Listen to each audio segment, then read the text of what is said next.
Fizz and ബ്ലോഗിൻ്റെ പുതിയ വീഡിയോയിലേക്ക് എല്ലാ കൂട്ടുകാർക്കും സ്വാഗതം. ഇത് എൻ്റെ സ്റ്റെയർ കേസിൻ്റെ സ്റ്റെപ്പിൽ വെച്ചിരിക്കുന്ന ZZ പ്ലാന്റ് ആണ് കേട്ടോ.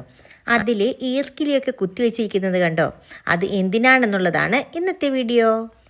എൻ്റെ വീഡിയോ ആദ്യമായി കാണുന്നവരാണെങ്കിൽ എൻ്റെ ചാനലൊന്ന് സബ്സ്ക്രൈബ് ചെയ്തേക്കണം കേട്ടോ.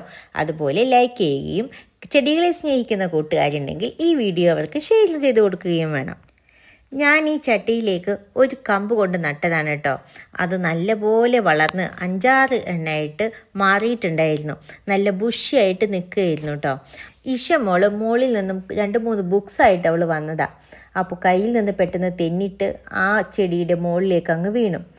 ഈ 2-3 കമ്പൊക്കെ ഒടിഞ്ഞു പോയി. പിന്നെ ഒരെണ്ണം കറക്റ്റായിട്ട് അങ്ങനെ പോയിട്ടോ. മറ്റേതൊക്കെ ഒടിഞ്ഞിട്ട് അതിൽ തന്നെ ആയിട്ട് നിൽക്കുകയായിരുന്നു. പിന്നെ കുറച്ച് ഒരു 3-4 ലീഫുകളൊക്കെ പൊട്ടിപ്പോയിട്ടുണ്ടായിരുന്നു.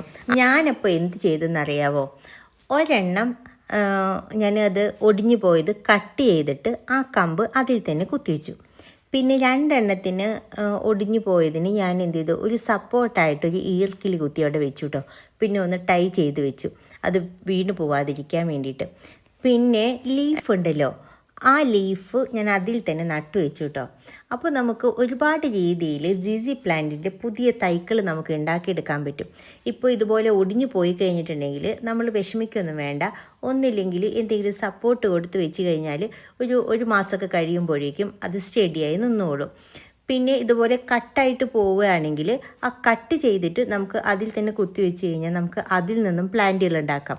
അതുപോലെ ലീഫ് നട്ടു വെച്ചാലും അതിൽ നിന്നും നമുക്ക് പ്ലാന്റുകൾ ഉണ്ടാക്കാൻ പറ്റും. എൻ്റെ വീഡിയോ എല്ലാവർക്കും ഇഷ്ടമായെങ്കിൽ കമൻറ്റ് ഇട്ടേക്കണേ. Thanks for watching.